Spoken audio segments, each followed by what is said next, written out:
All right. Assalamu alaikum, everybody. Welcome back. We are here in Dubai. In Dubai. And we got some Everything's artificial behind us. We got some wind situation going on, so hopefully everything works out. We thought we would talk about our 2.5+ months living in Malaysia, our experiences, what we learned, what we liked, what we didn't like. Yeah. I think it's a good time to do that. We haven't quite got home yet, so I know once we get home, it's going to be kind of busy for us with seeing family and friends and everything. Yeah, it's a good time, I think, to recap everything while it's still fresh in our minds. And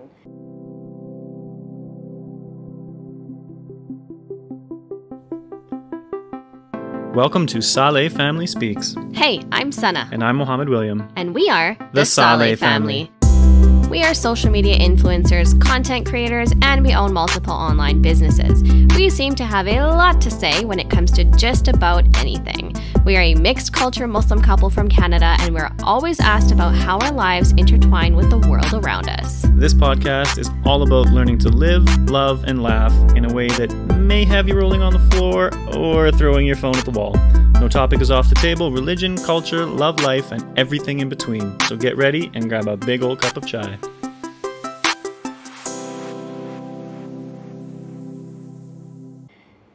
so I guess we can say we weren't really there as tourists because we lived there. Like we were in an apartment, we were cooking food, we were living there. We stayed in one place for a whole month, and then we moved to another place and basically stayed there for an entire month. So yeah. But we were on a tourist visa. We were on a tourist visa at that time. And we were touring.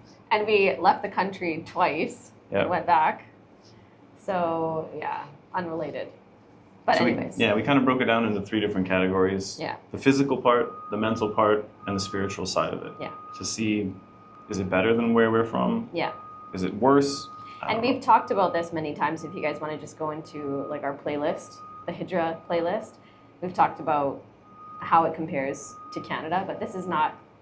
This video is not really about comparing. It's just about kind of just discussing how we felt and how different we felt being there from our time there. Okay. Yeah. So number 1, I think, is the healing power of nature. Yeah, the physical aspect. Absolutely. So we're... Yeah, the vitamin D. Yeah, vitamin D, the grounding, walking around barefoot on the beaches. Which you can't do anywhere else. That's what I was going to say. So we go inside in like October. We hibernate. And then we come out in May. For 8 months. Yeah. Yeah. It's hard. You don't feel connected to nature when there's snow on the ground. Some people do. I don't know. Some people do. That's cool. We're not snow people, as we've mentioned a million times. Yeah. We need the lush greenery. We need the jungle, rainforest. We need the vitamin D. I think that is like the number one thing is we always supplement with vitamin D back home, like 2,000 IU. Like we're diehard vitamin D fans, but when it comes to Malaysia, like we didn't take any supplements. We were just outside pretty much every single day, soaking in the sun, and there's something so therapeutic about being in the sun. And 40% of people are vitamin D deficient. And if you got dark skin... Is that in North America? Yeah. And so the darker shade of skin you have, the more deficient... Not the more deficient you will be, but the less easily your skin will absorb it from the sun. So when you're white, you get recharged with the vitamin D really quick. It's like battery level. It just charges your battery. Exactly. But, so if we go out at the same time, I get 10 times more than you. Obviously, I'm a hijabi, so the vitamin D I'm getting is like my face and my hands and feet. But also on the flip side of that is that the darker your skin, the more protection you have from the sun. So it's a balance. But still, regardless of like how much your skin is soaking it in, you still feel 100% the benefits of being in the sunshine. Yep. So absolutely. Even just like seeing the blue skies and the good weather, and even on days like when you're in KL, you're in Malaysia. Yeah, there's definitely cloudy days, but when you go outside, it's hot. Yeah, it's always hot, so you feel humid. Good. Yeah, it's definitely a game changer for sure. So with that, obviously, you get a huge amount of energy level boost. Yeah. Which is probably one of the biggest things because we're always on the go. There's not too many days where we just stayed at home. Yeah, basically. Yeah, so energy boost is big. We still don't sleep. We have a baby that wakes us up multiple times at night. He's not a good sleeper. Girls were never good sleepers as babies either, but we still were up and doing things like all the time. And I feel like that difference between being in Canada and being in Malaysia was we just felt like being active. Yeah, absolutely. And being active is one of the cool things about it is that I had the energy to go to the gym every day. which is huge. Absolutely, yeah. You feel better. You take the time to work on your own health and well-being. And I just feel like there's more motivation to do that. So what was the thing that motivated you to start going to the gym every day there versus like at home? I don't know. I think it has a lot to do with energy levels. Like you said, right? You're in the sun all the time. You're absorbing the vitamin D. It's a different You lifestyle. have the fresh air. You have the jungle air. So you do have more energy, and I think that's probably the biggest thing for me. Obviously, wanting to be more healthy. I am getting older, so we are getting older. I've got kids, and I don't want to be an old dad. Yeah. I want to be able to play ball with my kids. I want to be able to do all those things. So that's a huge part of it. Yeah. And something we had just mentioned that we have done a lot of in the last couple of months is walking. So much walking. Mm-hmm. Like an insane amount of walking. Yeah. Even my own 2 feet are like, what? I didn't know you're capable of this much walking. Exactly. And that can be said, I mean, when it's raining, you go to the mall. Yeah. And the malls there are huge. They're very big. Yeah, very huge malls.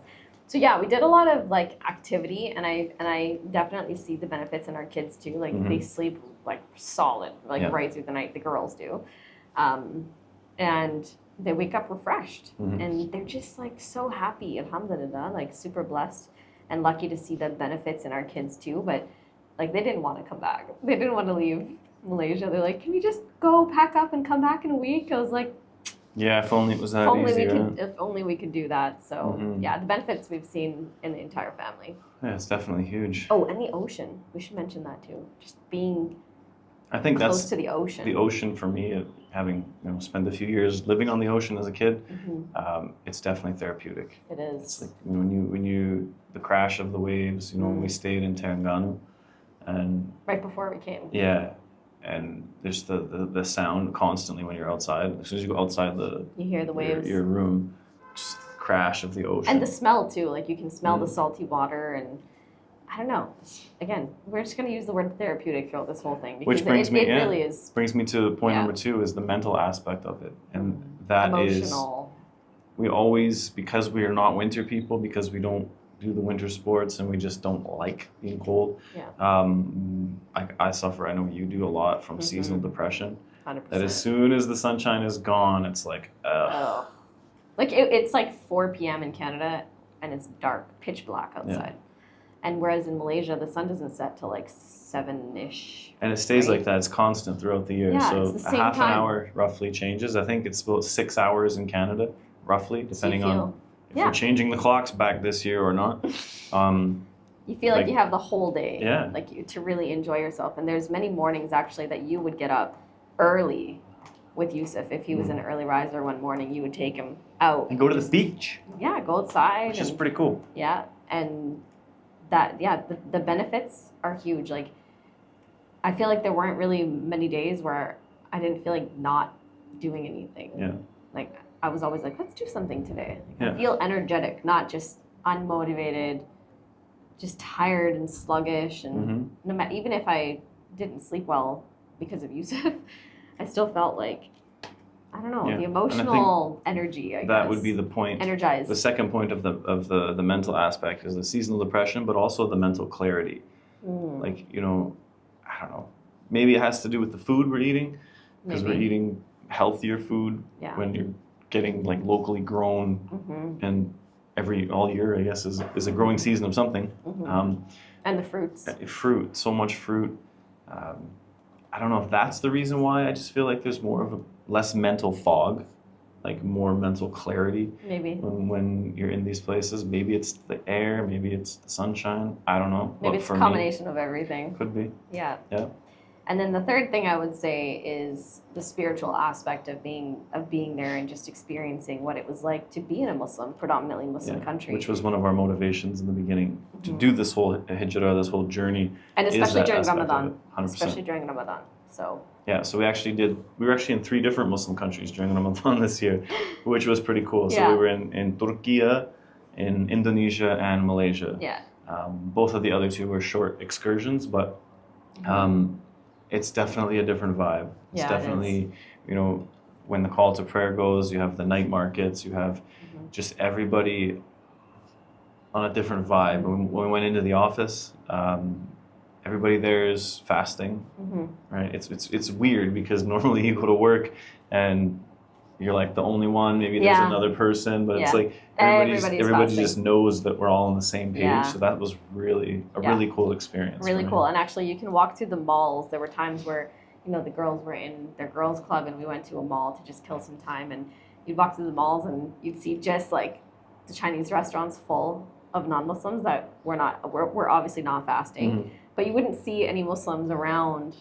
The food courts were just empty. Yeah, it was weird. We made I don't know if it was a mistake or if it was a plan, but the one time where we were at the mall and we're like, okay, we're gonna get home so we can do our iftar, we can break our fast at home, and then we were like, oh, it's not gonna happen. So let's just go to the food court. We'll get set up, and then we'll be able to break our fast.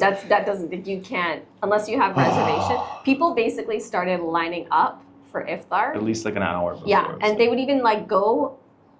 Put their table in place and then leave their bags there, and they would just peace out and go to the mall.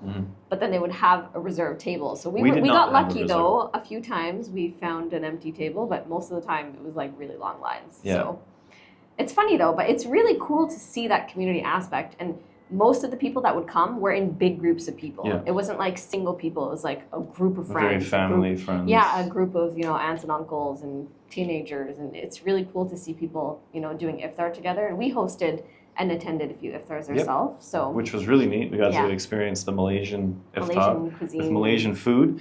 I will say it's very different. Yeah, very different. Definitely different than what we're used to. I think that I did not enjoy. I'm pretty much, other than the resort, I'd never enjoyed ordering Malaysian food from a restaurant because it always turned out like raw. Yeah. And we only did that a couple of times, and that was my fault. Home cooked. You remember the breakfast? The home cooked ones were great, but the restaurants? The breakfast in Langkawi? Oh yeah. It was so weird. One of those days where I'm up early with Yusuf, I thought, I'm going to order breakfast for everybody. It's going to be great. And it was like a fried egg that wasn't really cooked. Oh, it was very slimy. And like a paratha, but it was like mixed together. With vegetables with the meat sauce. Could have been a donkey. Probably. I don't even know what kind of meat it was, but it was so tough. And it was like mixed together. And I remember opening it up, I was like, we got to eat that. I was like, what is this? Yeah. So I lost my privileges for ordering breakfast, but on the flip side of that is that whenever we would go for an iftar at friends of ours' houses who are Malay, and they would serve the food. It was absolutely I guess we delicious. just need to know what to order. I think that's what it is. I think we're kind of on that page now where we have an idea. Yeah. There's for me as a white Canadian, my favorite breakfast, and I already forgot the name of it. I don't know if you know it. Chicken redang? No. Nasi lemak? No. That's their traditional breakfast. But this is basically like a paratha for everybody. Oh yeah. And then they just crack a couple eggs on a flat top. Yeah. And then they put this like flaky flour. It's kind of like a paratha. I know, but I'm thinking that people might not know what a paratha is. I think it's called something roti, no? Yeah. I don't know. Let us know in the comments. So they put the eggs down, and then they put this paratha on top and pop the eggs, and then it all kind of sears together, flip it over, and then they roll it up.